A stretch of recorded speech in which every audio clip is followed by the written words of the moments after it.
Assalamualaikum warahmatullahi wabarakatuh. Kami dari kelompok 3 Ilmu Gizi dan Diet. Dan ini anggota kelompok kami terdiri dari Firma Widya Serliani, Nesa Siti Nurulan, Santi Nurlia, Resa Amesti, Yulia Listiani, Sisma Nurhayati, Kiki Nursapitri, Desin Endah Septiana, Fitria Desi, Nurhanisa, dan Nismala Nursabila. Definisi gizi menurut para ahli. Yang pertama, menurut Harry Ocron dan William R. Porty.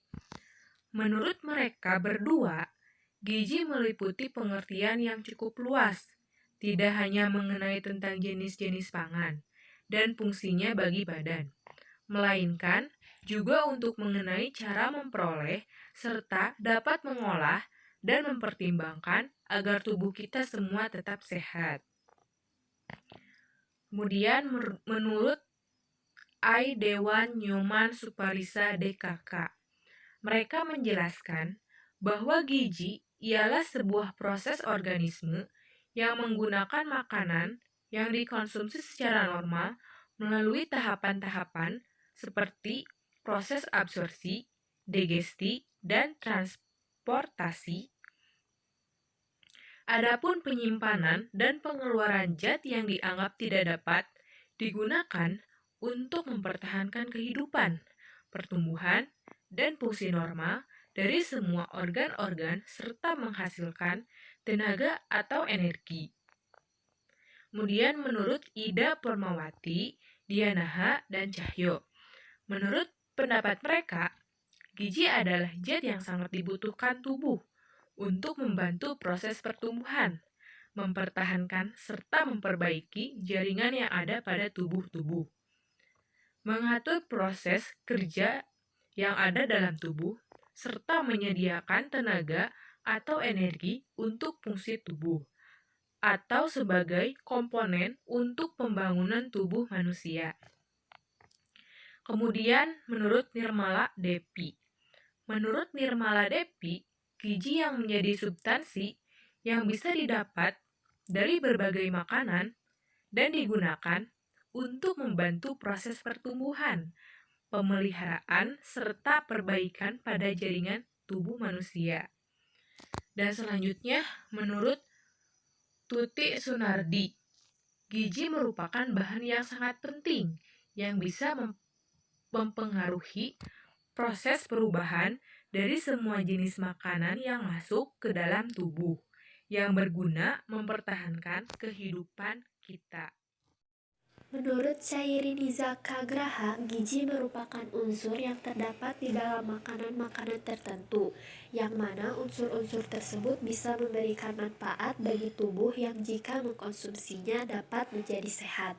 Menurut Joyce James dan Helen Swain, mereka mengemukakan pendapat bahwa gizi yakni merupakan komponen kimia dalam makanan yang sudah digunakan oleh tubuh sebagai sumber energi serta bisa membantu pertumbuhan, perbaikan, dan membantu perawatan pada sel-sel tubuh manusia. Menurut Asep Kurnianegala, Asep mendefinisikan bahwa gizi sebagai zat hara dalam makanan yang memiliki nilai dan dibutuhkan oleh makhluk hidup agar dapat bertumbuh, pemeliharaan, dan kegiatan hidupnya. Menurut Dr. I.K.G. Suwandi, gizi yakni merupakan salah satu bagian dari proses kehidupan. Maka, dalam pemenuhan kebutuhan, gizi perlu secara akurat karena turut menentukan kualitas untuk tumbuh kembang dan menjadi sumber daya manusia untuk di masa yang akan datang. Menurut Leonie Elisha, menjelaskan bahwa gizi adalah komponen sangat penting yang diperlukan tubuh untuk dapat tumbuh dan berkembang. Komponen sangat penting yang diperlukan tubuh untuk dapat tumbuh dan berkembang. Dalam nutrisi, diet adalah jumlah makanan yang dikonsumsi oleh seseorang atau organisme tertentu. Jenis diet sangat dipengaruhi oleh latar belakang, asal individu, atau keyakinan yang dianut masyarakat tertentu. Walau manusia pada dasarnya adalah omnivora, suatu kelompok masyarakat biasanya memiliki preferensi atau pantangan terhadap beberapa jenis makanan. Infeksi pada saluran kemih terjadi akibat bakteri sehingga Anda mengalami rasa nyeri saat buang air kecil, bahkan bisa disertai dengan nyeri perut. Meski konsumsi antibiotik dapat mengatasi gangguan ini, akan lebih baik bila Anda juga melakukan tindak pencegahan dengan mengurangi konsumsi makanan dan minuman yang bisa memberi beban berlebihan bagi kandung kemih, serta memperburuk gejala infeksi, sehingga hubungan gizi terjadi pada saluran perkemihan dengan mengakibatkan penderita gagal ginjal. Makanan yang dapat membebani sistem perkemihan. Kopi. Kandungan kafein dalam kopi dapat menstimulasi otot kandung kemih. Selain itu, kopi juga minuman yang bisa diuretik, sehingga dapat membuat Anda sering buang air kecil. Selain kopi, minuman lain yang perlu dicermati adalah teh, Coca-Cola, coklat, dan minuman energi. Selanjutnya ada minuman beralkohol. Kebiasaan minum bir, anggur, atau jenis alkohol yang lain tidak hanya unggul pada lambung, tetapi juga memberi Anda sedang memperbaiki saluran kemih dan minum banyak air putih untuk membantu mengeluarkan bakteri dari tubuh dan memulihkan kemih. Selanjutnya, minuman yang terasa asam dan jus. Minuman dengan rasa jeruk atau lemon dapat mengiritasi kandung kemih, juga dengan jus tomat, nanas, atau anggur karena sifatnya asam. Sifat asam ini dapat memperburuk infeksi pada saluran janin. Menghindari konsumsi jus yang dibuat dari buah apel, persik, krem, dan stroberi. Makanan yang pedas. Banyak orang suka tidak nyaman di kandung kemih setelah menyantap makanan yang pedas. Jenis makanan ini ternyata dapat menyebabkan iritasi pada kandung kemih dan memperburuk infeksi saluran kemih yang sedang mengalami.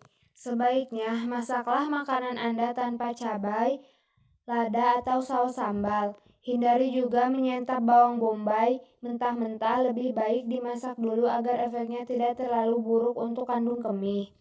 Pemanis buatan. Banyak orang yang mau menambah, namun menurut penelitian survei buatan dapat memperburuk infeksi pada orang yang mengidap interstitial cystisal kronis. Belum ada bukti tentang pemanis buatan juga bisa mengiritasi kandung kemih pada orang yang mengganti infeksi saluran kemih, namun akan selalu lebih baik. Dan yang selanjutnya ada minuman bersoda. Mereka yang mengidap radang kronis pada kandung kemih perlu menghindari minuman jenis ini, termasuk minuman soda tanpa tambahan rasa, jadi perlu diganti dengan lebih banyak minum air putih. Contoh gangguan-gangguan pada sistem perkemihan. 1. Batu ginjal. 2. Diabetes mellitus atau kencing manis. 3. Gagal ginjal. 4. Glomerulonefritis. 5. Kanker kandung kemih. 6. Sindroma nefrotik atau nefrosis. Berikut ini adalah cara pemenuhan nutrisi diet pada gangguan sistem perkemihan, yaitu terdapat 6 jenis diet, diantaranya adalah 1. Diet batu ginjal. Yang kedua, diet diabetes mellitus. Yang ketiga adalah diet gagal ginjal. Selanjutnya yang keempat adalah diet glomerulonefritis.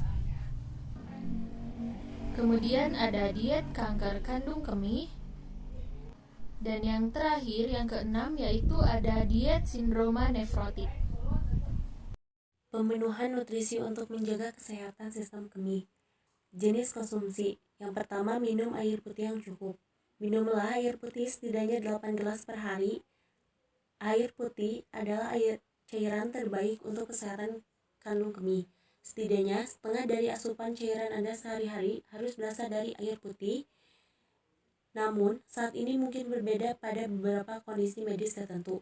Kedua, perbanyak konsumsi sayuran yang tinggi klorofil, yaitu sayuran-sayuran hijau seperti bayam, kangkung, dan lain sebagainya. Hal ini dikarenakan kandungan klorofil pada sayuran mampu mengurangi kadar racun dalam tubuh. Yang ketiga, perbanyak konsumsi buah-buahan yang memiliki kandungan air banyak seperti buah pir, apel, dan lain sebagainya. Hal ini mampu mengurangi beban kerja sistem kemih karena tidak terlalu padat. Apel termasuk buah rendah kalium yang ramah untuk sistem perkemihan terutama ginjal. Yang selanjutnya, Batasi minuman berkafein dan beralkohol. Minuman yang mengandung kafein seperti kopi, teh, minuman energi, dan juga minuman bersoda dapat meningkatkan aktivitas kandung kemih dan meningkatkan risiko kebocoran. Selanjutnya, jenis tingkah laku. Pertama, buang air kecil sampai tuntas. Salah satu cara untuk mengurangi risiko terkena infeksi kandung kemih yaitu dengan cara membuang urin yang keluar hingga tuntas. Hal ini dijelaskan oleh Dr. Gopal Badlani, seorang dokter ahli kandung kemih dari Wake Forest University Baptist Medical Center di Winston Salem, Amerika Serikat. Dilansir dari laman Everyday Health, jika Anda mengencangkan otot-otot panggul untuk berhenti buang air kecil terlalu cepat, urin yang masih di dalam perjalanan keluar tapi belum sampai ujungnya akan masuk kembali lagi ke kandung kemih Anda.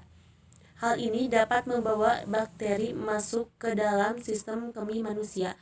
Saat membuang air kecil, pastikan air kencing memang sudah keluar habis dan tidak tersisa lagi. Selanjutnya, berhenti merokok. Setiap tahun, lebih dari 5.000 orang didiagnosis menderita kanker kemih. Salah satu faktor risiko utama dalam kasus kanker ini adalah penggunaan tembakau. Perokok memiliki risiko 2-3 kali lebih tinggi terkena kanker kandung kemih dibandingkan orang yang tidak merokok. Jika Anda masih merokok atau menggunakan tembakau jenis lainnya, sangat penting untuk berhenti merokok untuk menjaga kesehatan kandung kemih Anda dan kesehatan Anda secara keseluruhan. Buang air kecil setelah berhubungan intim. Selain bercinta, ada banyak bakteri yang memenuhi area sekitar kelamin. Karena itulah, pembersihan area genital adalah salah satu tahap penting untuk mencegah infeksi akibat serangan bakteri, terutama pada wanita. Buang air kecil sesudah berhubungan intim bisa membantu menyiram bakteri luar dari sistem kemih dan hingga bisa mencegah terjadi infeksi saluran kemih atau ISK. Urin akan membantu membasuh keluar bakteri dan juga menempel banyak di uretra. Yang selanjutnya, buang air kecil teratur demi kesehatan kandung kemih Anda. Sebaiknya jangan terlalu sering menahan kencing. Cobalah untuk buang air kecil setidaknya 3-4 jam sekali meskipun sedang tidak ingin buang air kecil. Menahan urin di kandung kemih terlalu lama dapat melemahkan otot kandung kemih dan membuat infeksi kandung kemih lebih rentan terjadi. Terima kasih atas perhatiannya. Mohon maaf bila ada kesalahan karena di sini kami masih dalam tahap pembelajaran. Wassalamualaikum warahmatullahi wabarakatuh.